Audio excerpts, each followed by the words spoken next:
L'informatique a pris une part de plus en plus importante dans les établissements de santé. Avant, on était beaucoup papier. Les personnels soignants et les médicaux ont eu du mal de passer de l'informatique, du papier à l'informatique.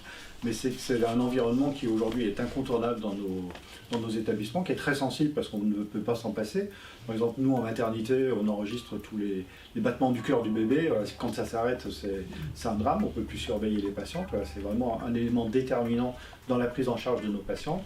C'est des systèmes extrêmement complexes puisque tout est en interopérabilité, de plus en plus ouverts sur l'extérieur aussi pour pouvoir communiquer avec la ville, avec les médecins de ville et nos correspondants.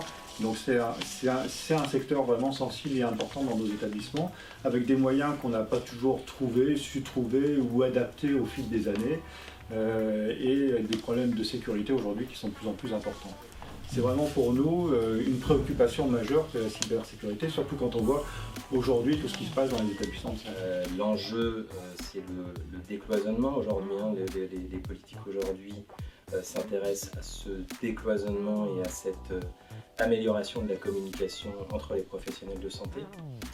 Cet enjeu évidemment nous amène sur des problématiques de sécurité. Plus on décloisonne, plus on communique, plus on a besoin de sécurité. Les exigences se retrouvent à plusieurs niveaux. Il est évident que sur les établissements qui stockent de l'information, on a un niveau d'exigence et de sécurité qui est très important.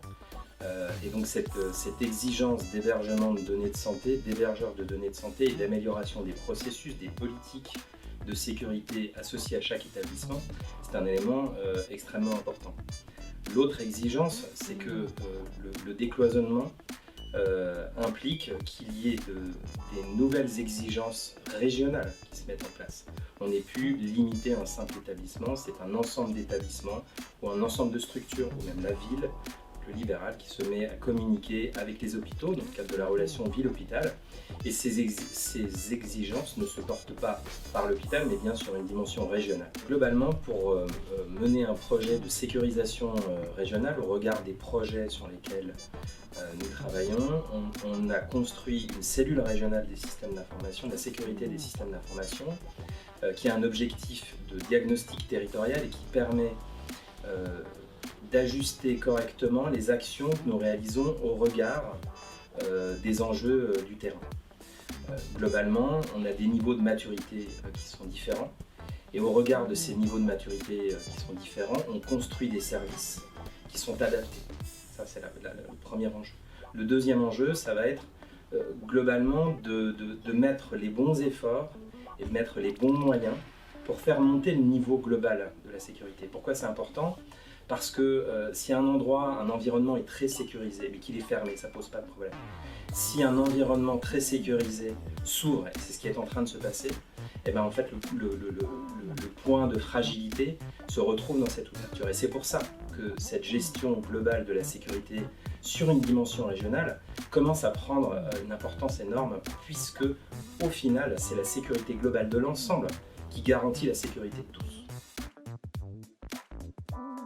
La possibilité de travailler avec le GRAD IES, c'était intéressant pour nous parce qu'ils sont à la fois correspondants de l'ARS, donc ils connaissent parfaitement les attendus et ils connaissent très bien les établissements de santé et nos problématiques, et on peut travailler avec eux en toute confiance sans aucune difficulté. En fait, on co-construit et on propose avec l'établissement des solutions d'action, des outils, des accompagnements sur les mises en œuvre qui permettent de couvrir les risques qui ont été identifiés et qui sont propres et spécifiques à cet établissement.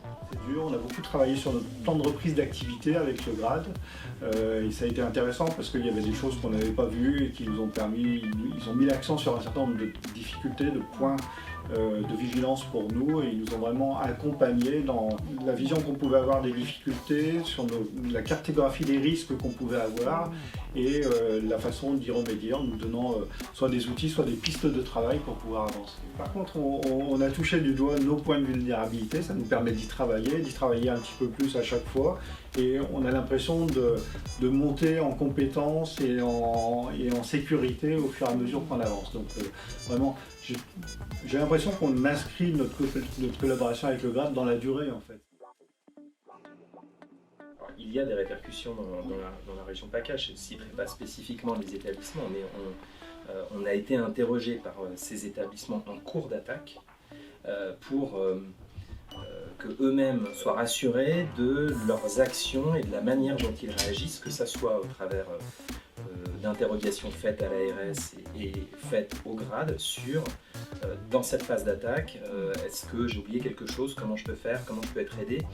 On voit bien, et c'est ça qui est intéressant en fait dans cette logique, c'est qu'on ne peut plus réagir seul. Il y a vraiment une intelligence au niveau de la cyberattaque, et il faut répondre avec la même intelligence. Cette intelligence, elle doit être collective, parce qu'effectivement, si on reste isolé, déjà on a des problèmes de moyens, et puis on a aussi un regard qui est un peu étriqué. Donc l'enjeu de cette cellule régionale, c'est d'être connecté avec son écosystème. Nous, notre enjeu, c'est ça. C'est de savoir où sont en région les difficultés rencontrées par nos clients. Je vais utiliser le terme client, même si chez nous c'est plutôt des membres, mais c'est vraiment nos clients. Pourquoi ? Parce que quand on veut acheter quelque chose, on veut qu'il apporte une valeur. Il faut qu'il ait une vraie valeur ajoutée. L'enjeu, nous, c'est de toujours produire quelque chose qui a une vraie valeur ajoutée. Si on veut avoir une valeur ajoutée, et si on veut que les produits soient adaptés à nos clients, c'est qu'on connaît nos clients, c'est qu'on reste connecté avec eux, et on le sait, hein, quand un niveau de sécurité est atteint, 6 mois plus tard, on n'est plus au bon niveau de sécurité.